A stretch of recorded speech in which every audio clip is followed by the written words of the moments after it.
Bismillahirrahmanirrahim. Assalamualaikum warahmatullahi wabarakatuh. Nampaknya semangat ini biar kita berpantun Indonesia hari. Terbang tinggi si burung malam, tak kalah tinggi si burung elang. Siapa tadi yang jawab salam? Mudah-mudahan umur panjang. Tapi sebaliknya pula, terbang tinggi si burung malam, tak kalah tinggi si burung elang. Siapa tadi yang tak jawab salam? Baiklah sorongnya hilang. Bismillahirrahmanirrahim. Alhamdulillah, alhamdulillah hadi ila khairil amal, wassalatu wassalamu ala sayyidil mursalin wa ala alihi wa sahbihi rasulillahi ajma'in. Ini di siang hari ini Pak agak panas karena permintaan tadi jamaah diundang lagi katanya, pas tadi undang Pak, harus menyenangkan jemaah. Sekali lagi, di atas kepala ada rambut, di dalam mulut ada gigi. Karena salam kita semangat disambut, mari kita ulang sekali lagi. Assalamualaikum warahmatullahi wabarakatuh.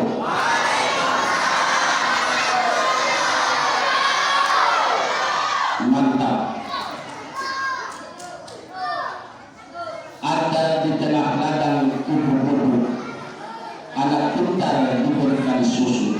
Karena salam semangat dan seru, maka aku ucapkan I love you. Alhamdulillah, alhamdulillah rabbil alamin, wassalatu wassalamu ala sayyidil al-mawsuf bi khairil a'mal.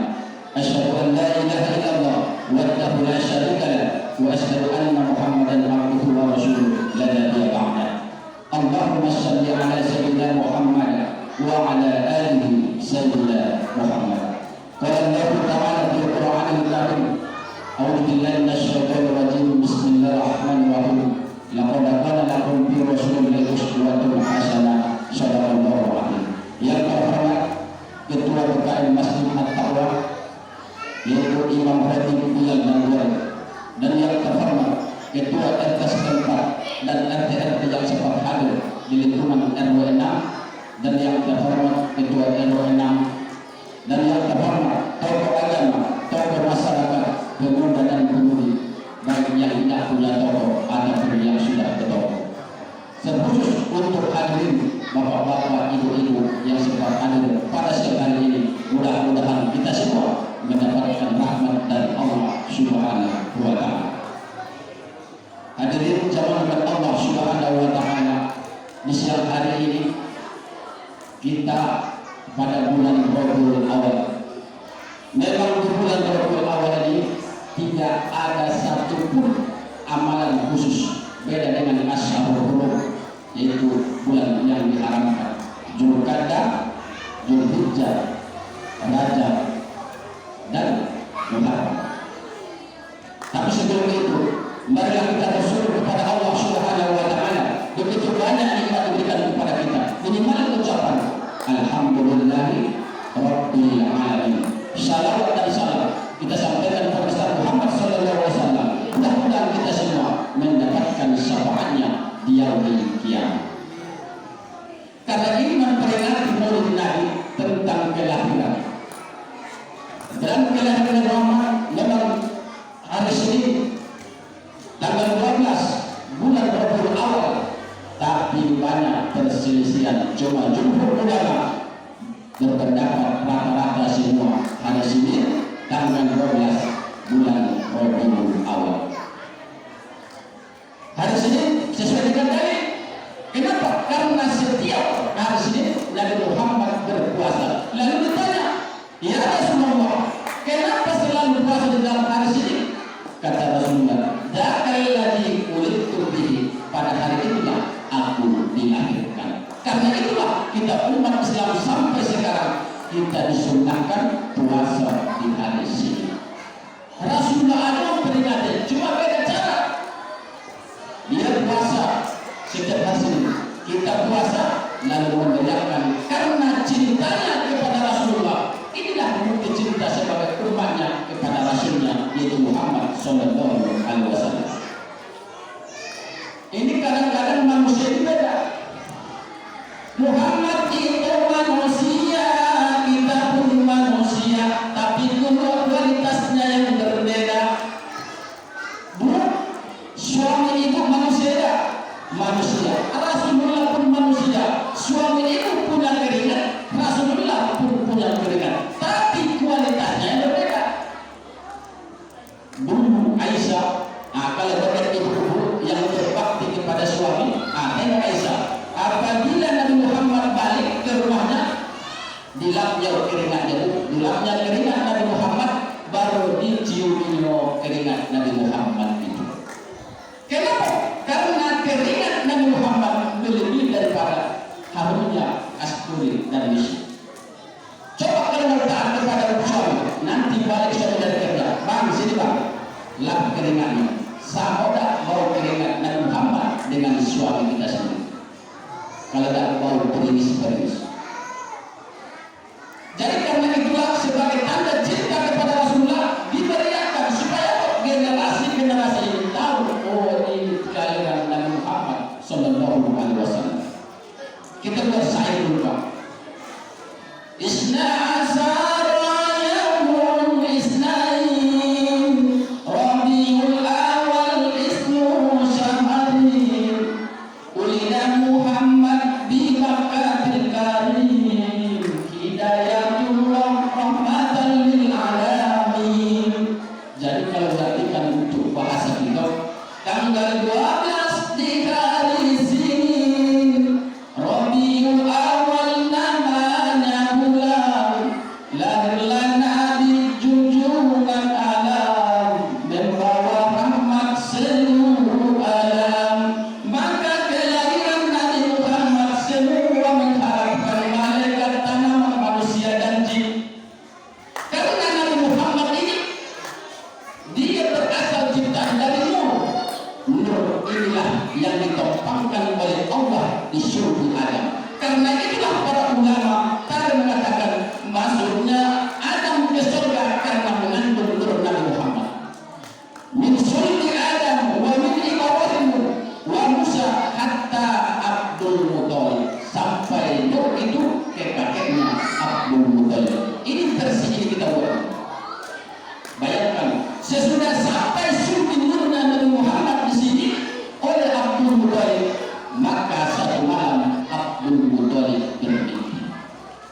Mimpi satu malam itu dia pun bingung apa mimpi Abdul Muthalib itu. Dia bermimpi ada keluar 4 pucuk lantai dari sulbinya. Yang pertama satu membunuh sampai ke langit ke-7, dan yang kedua menancap sampai ke bumi ke-7, dan yang dua yang ketiga itu melebar masjid dan maghrib, timur dan barat, melebar kuncuran tadi. Jadi Abdul Muthalib bingung, ganjil mimpi ini kok bisa begini. Akhirnya dia bertanya kepada pendeta itu, kalau masuk ini ulama. Apa kata pendeta ulama orang dulu? Wahai Abdul Muthalib, ketahuilah akan lahir dari anakmu nanti, dan dari anakmu akan lahir cucumu yang akan terkenal sampai lagi ke-7 dan terkenal sampai ke bumi ke-7. Maka dan maghrib semua akan mengenal cucumu itu. Sampai ini terbukti tidak ada yang tidak mengenal Nabi Muhammad Sallallahu Alaihi Wasallam. Bayangkan seorang Nasrani, orang Yahudi, Michael Hart membuat satu buku besar, membuat satu catatan 100 urutan tokoh-tokoh dunia yang berpopuler, yang berhasil. Urutan pertama adalah Nabi Muhammad Sallallahu Alaihi Wasallam. Lawan aja mengakui keagungan Muhammad, apalagi kita Islam sendiri. Diakuinya bahwa keberhasilan nomor 1 tokoh di dunia, nomor 1 adalah Nabi Muhammad Sallallahu Alaihi Wasallam. Hadirkan Allah Subhanahu Wa Taala. Sesudah bermimpi itu ditanyanya oleh Abdul Muthalib, apa katanya? Waktu itu anaknya baru 9. Ya Tuhanku, sekiranya kau kabulkan doaku untuk anakku menjadi 10. Akhirnya kalau tergabung anak dari 10. Apa kata Tuhan? Kalau nanti anakku 10 ya Tuhanku, akan kupotong kusendiri satu orang sebagai tanda syukur. Sehingga lahirlah Abdullah. Dibuat kemudian, dikocok, dibuang, yang keluar Abdullah. Ya Tuhanku, kalau Abdullah ini yang dipotong sendiri, untuk apa ini? Ini anak yang sayang aku. Lalu dikocok lagi, dibuat sampai 3 kali berturut-turut yang keluar Abdullah. Akhirnya apa kata Abdul Muthalib? Ditanyalah ulama orang dulu, bagaimana caranya anak yang Abdullah yang sayang itu jangan potong, jangan sendiri. Kata pendeta ulama itu, wahai Abdul Muthalib, ketahuilah, boleh saja kau jangan menyembelih anakmu, tapi dengan catatan kau harus memotong 100 ekor unta. Bayangkan 100 ekor unta. Hampir habis kekayaan Abdul Muthalib demi menyelamatkan Abdullah. Bayangkan. Maka Rasulullah bersabda, anakku tak lihai. Aku ini kata Rasulullah, anak 2 dari 9. Yang pertama Ismail, yang kedua ayahku. Inilah kisah dari bersama. Sesudah itu Abdullah lahir. Umur 12 tahun, 13 tahun Abdullah ini ayah ganteng, badannya ganteng, perangainya lembut. Apabila dia berjalan di saat malam, maka ada cahaya di matanya. Orangnya tampan, akhlaknya lembut. Seluruh garis-garis di kota Mekah semua menghayal seandainya aku nikah dengan Abdullah. Tapi umur 18, apa kata Abdul Muthalib? Nah, sini Abdullah. Apa ya? Itu Abdullah dulu. Beda terus sekarang. Carilah gadis yang kau sukai di kota Mekah ini, biar ayah yang nikah kamu. Apa kata Abdullah? Wahai ayahku, itulah pilihan orang kuat. Aku tidak ada hak mencari istri. Ayah yang berhak. Siapa yang ayah pilih, itu yang akan menjadikan istriku selama. Itu orang dulu. Kalau orang ini, nah, apa kata anak? Wahai ayahku, ini bukan zaman Datuk hari ini. Kalau tidak kenal mana saya, jadi harus berkenalan. Tapi kalau orang dulu, jodoh rata-rata di tangan orang tua, tapi sekarang jodoh di tangan Hansi. Kenapa? Karena zaman ini sudah balik berubah. Tidak bisa dikontrol lagi. Kalau orang dulu tutup pintu, jangan keluar. Ini tutup kamar, masuk datang melalui HP. Tapi kalau aku tidak pernah usahakan HP itu bisa jadi sarang ilmu, semua sudah terkenal. Itu tergantung yang memakai HP. Jadi kadang-kadang HP itu rusak, ya bang yang rusak. Kalau tidak, tambah lagi itu Jakarta begini sudah. Sesudah itu apa lagi? Sesudah dinikahkan Abdullah oleh Abdul Muthalib dengan Aminah, tersebarlah undangan kepada seluruh kota Mekah. Apa yang terjadi? Seluruh gadis-gadis yang kota Mekah yang pernah berkhayal sekiranya Abdullah menikah dengan aku, 200 mati terjadi. Bayangkan, karena memang kalau cinta betul orang kepada seseorang bisa gila. Tengok, kalau pernah tengok kisah Laila Majnun. Laila perempuannya, Majnun laki-laki.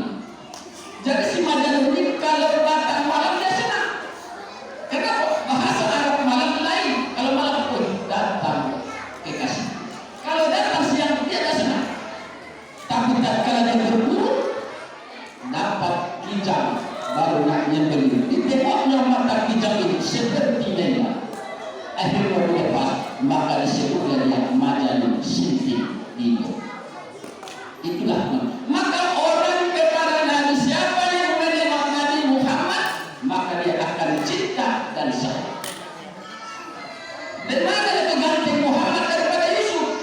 Yusuf ganteng, tapi kegantengannya membawa suatu kenegativan. Bahkan istri seorang raja terpicu kepada Yusuf, sedangkan kegantengan ketampanan Muhammad membawa kepositifan.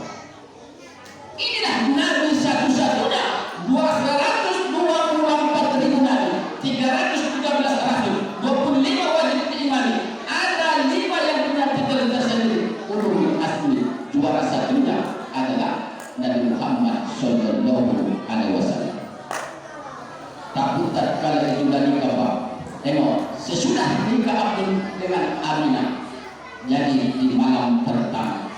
Aku kalau orang dulu manggil nama, beda dengan sekarang. Kalau sekarang, kalau tidak pakai pet, tapi tetap pernikahan. Ini pet 3 bulan lebih. Aku kata, hai Mina, ittasilu wa tubahiru. Hai Mina, mandi dulu kamu, bersih-bersihlah. Dikasih Allah asal pemikiran. Karena malam ini akan berpindah dari Muhammad ke rahimmu. Maka malam itu hidup Rajab, Syawal, Ramadan, Syawal, Dzulqa'dah, Dzulhijjah, Muharram, Syawal, Rabiul Awal. Jadi pada malam itu, bulan Rajab itu berpindahlah Nur Muhammad ke rahim Aminah. Maka dunia bergembira atas kehadiran Nabi Muhammad. Seluruh makhluk mengharapkan Nur Muhammad itu akan menjadi suratan kalimat atau berbentuk yang sempurna seperti sekarang di tepi manusia.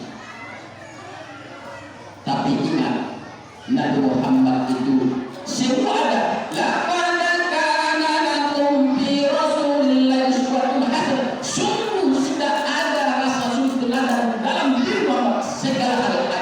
Kepemimpinan keluarga ada, mimpin satu negara ada, dalam berkawan ada, berdagang ada, muamalah semua ada pada diri Muhammad. Maka kalau kata orang, bagaimana pemeliharaan Nabi Muhammad, bagaimana Al-Quran, begitulah dia. Maka disebut orang kadang dia Al-Quran berjalan. Itu Nabi Muhammad. Kalau Nabi lain, asal marah dikit berbuat. Tengok Nabi Muhammad.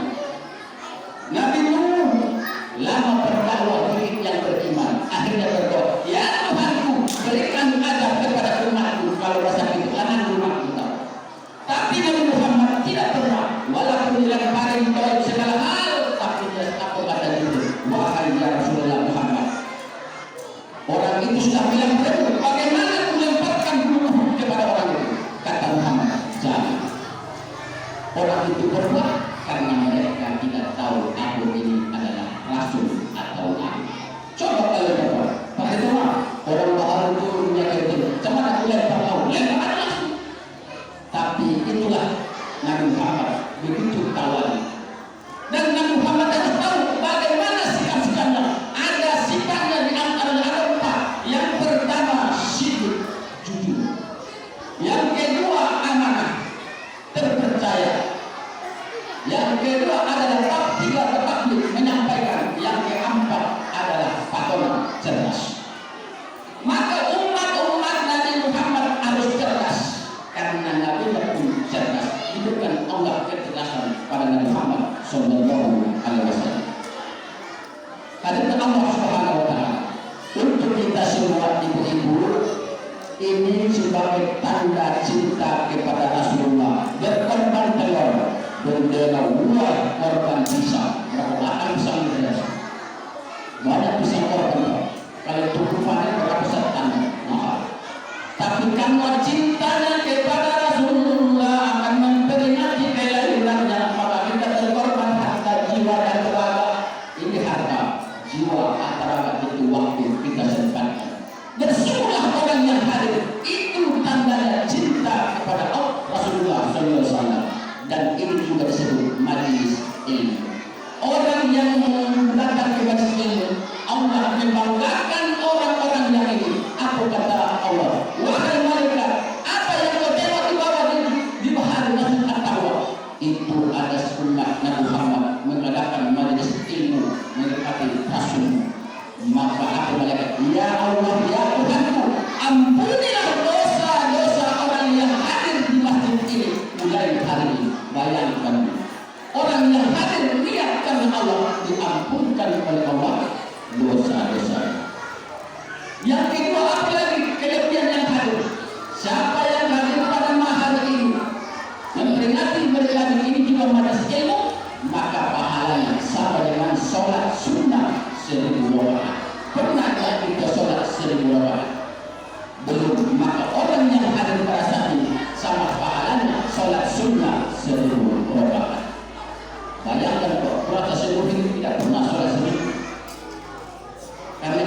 bersyukur hati kita terketuk oleh Allah untuk datang dengan meringankan langkah kaki untuk mendengar ceramah atau memperingati kelahiran Nabi Muhammad Sallallahu Alaihi Wasallam. Bapak-bapak, ibu-ibu yang hadir pada hari ini, mudah-mudahan kita semua ini mendapat ampunan dari Allah Subhanahu wa Ta'ala. Sesudah itu apa lagi? Maka Abdullah sudah menikah 2 bulan, maka Aminah pun mengandung 2 bulan. Walamma tamma min hamlihi safran ala masjuril aqwalil marwiyah tu'tiyu bil madinatil munawwarah Abu Abdullah. Tatkala Aminah berumur mengandung 2 bulan, maka Abdullah pun ke Madinah, meninggal di kota Madinah. Bayangkan Pak, seorang istri baru 2 bulan menikah sudah meninggal suami, dia sedang mengandung. Padahal kandungan pertama itu disitulah istri mengandung. Ibu-ibu kalau hamil pertama pasti manja sama suami. Kalau masa kita undang sudah itulah itu, bang, apa deh? Tolong berikan pembantu rumah Ustaz. Ini kan kita diberikan suami, naik buka alamnya, dibuka suami alamnya. Itulah perempuan ini kalau manja. Sesudah disuapin 2 sendok, apa kata istri yang sedang hamil? Bang, udah. Inilah yang gak mau tadi, makanya gua jemput ke warung sikap. Kata istri, apa? Bang, lontong ini bau. Jangankan lontong, abang pun bau. Ini bawaan orang yang hamil. Maka disitulah kesempatan seorang istri minta manja kepada suami. Tapi saat itu Aminah tidak ada lagi suami, maka kepada siapa dia bermanja? Tidak ada. Maka Allah berikan dia bermimpi. Setiap bulan bertambah hamil, dia akan bermimpi kepada Nabi Adam sampai seterusnya bermimpi. Kadang-kadang kita, kalau istri kita bermimpi tak sama siapa. Karena Nabi bermimpi.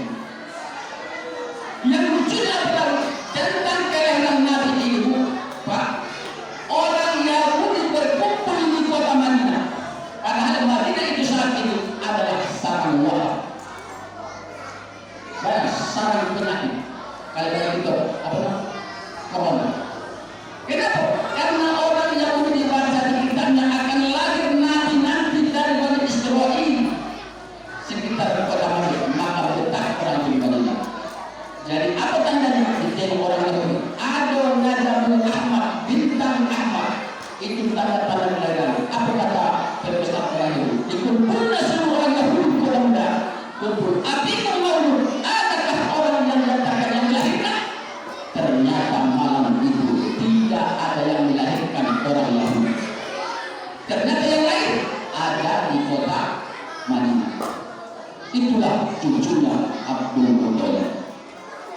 Jadi Abdul Muttalib ini yang gendong lahir di gendong adalah Nabi Muhammad, lalu dimasukkannya ke dalam Ka'bah. Karena sudah tahu. Jadi sesudah itu Nabi Muhammad sudah bisa berjalan model orang ini. Selalu bertanya, ya ibuku di mana ayahku? Selalu bertanya, Pak. Orang punya ayahku di mana? Aminah berbisu tidak bisa menjawab. Sesudah itu 6 tahun nanti baru dikasih tahu. Dipersilakan tentang kelahiran Nabi Muhammad SAW. Nabi Muhammad yatim, miskin pula. Orang mereka apabila melahirkan harus disusukan ke orang lain. Itu tradisi supaya anak sehat dan kuat dan cerdas. Karena di kota banyak penyakit. Maka datanglah dari Bani Sa'diyah ke kota Mekah rombongan. Semua menengok bayi Nabi Muhammad. Tidak ada yang nampak. Tidak ada nampak. Bayi muslim, yatim dulu. Kalau aku yang muslim, aku dapat apa? Akhirnya tersisa siapa Halimatu Sa'diyah.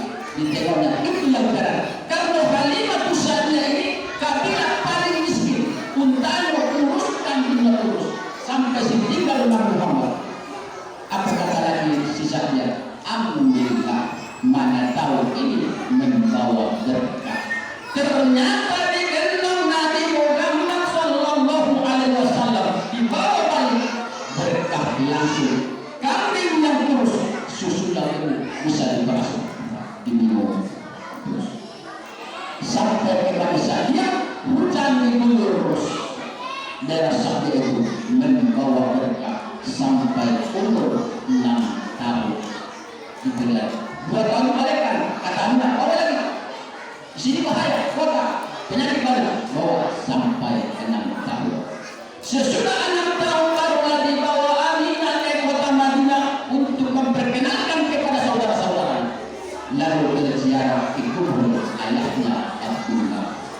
Sampai di kubur Abdullah, Aminah menangis. Teringat masa dulu masih awal bulan-bulan pertama suami tercinta sudah meninggal. Bingung Muhammad, ibu ini apa? Apa kata ibunya? Wahai Muhammad, ketahuilah selama 6 tahun ini kau selalu bertanya mana ayahmu, mana ayahmu. Sekarang jangan bertanya ini ayahmu, inilah kuburannya. Akhirnya Nabi Muhammad menangis. Dikelilingi kuburan ayahnya. Salah sama 3 kali dia menangis sampai membasahi kuburan. Akhirnya Aminah dibawa balik. Tarik balik kita ke tempat saudaranya. Bayangkan Pak, sampai di kota Madinah ternyata hujan deras turun berkah, semua berisi air karena Nabi Muhammad bahasa kita datuknya berkah. Sampai di situ, ya anak-anak main dulu, sama anak-anak bermain. Sampai situ lewat 3 orang Yahudi. Orang itu tahu, maka orang Yahudi Pak lebih kenal dia ciri-ciri Nabi daripada anak. Orang Yahudi lebih tahu Nabi daripada anak. Dikira, ditengoknya, woi itu Muhammad. Tangkap. Ada yang bilang bunuh. Akhirnya Ummu Aiman apa katanya? Muhammad sini balik itu. Diceritakanlah kepada Aminah, hai Aminah, kita harus segera balik mereka karena ada nanti yang membunuh anak. Akhirnya Aminah terpikir darah suami lalu diziarahi menangis, datang lagi pikiran bertambah pikiran. Akhirnya balik di tengah jalan, Aminah pun jatuh sakit, namanya daerah Abawa. Sakit parah, meninggallah di desa Abawa. Maka Nabi Muhammad ayahnya di kota Madinah, sedangkan ibunya di musuh Abawa antara Mekah dan Madinah. Bayangkan suami ayah di situ, ibu di situ. Itulah salah satu contoh bagaimana perjuangan hidup Nabi Muhammad Sallallahu Alaihi Wasallam. Sesudah itu balik. Jangan sampai keluar kata Umar, wahai Muhammad, janganlah kau bersedih, bukankah jatuh seorang pembesar Quraisy, pemimpin Arab, apa yang kau takut? Lalu serahkanlah Muhammad ke Abdul Muthalib. 2 tahun bersama itu, tapi heran lupa Abdul Muthalib ini pembesar Arab, ada singgasananya, ambal khusus pejabat. Anaknya kandung sendiri tidak boleh duduk sini, tapi karena sayangnya kepada Muhammad dihidupkannya istana. Meninggallah Abdul Muthalib, baru dititipnya lah ke Abu Thalib. Inilah banyak orang yang tahu kenapa harus Abu Thalib, Abu Jahal atau Abu Lahab ada. Karena Abu Thalib dengan Abdullah kakak beradik kandung, satu ayah satu mak. Kalau ulah satu ayah lain mak, karena Abdul Muthalib banyak ini orang dulu dan kata begini, apa enggak? Karena orang dulu perempuan dulu sebelum Nabi Muhammad diangkat jadi Nabi dan Rasul, tidak ada hak perempuan itu kecuali kaya. Wanita berhak karena kaya, kalau miskin diperjualbelikan buat budak nafsu. Bersumpah hai perempuan, Nabi Muhammad diberikan Allah sehingga perempuan lebih tinggi derajatnya daripada laki-laki. Maka ada lagunya, apa lagu orang dulu itu nyanyi dulu sebagai hiburan. Ibu kaulah wanita yang mulia.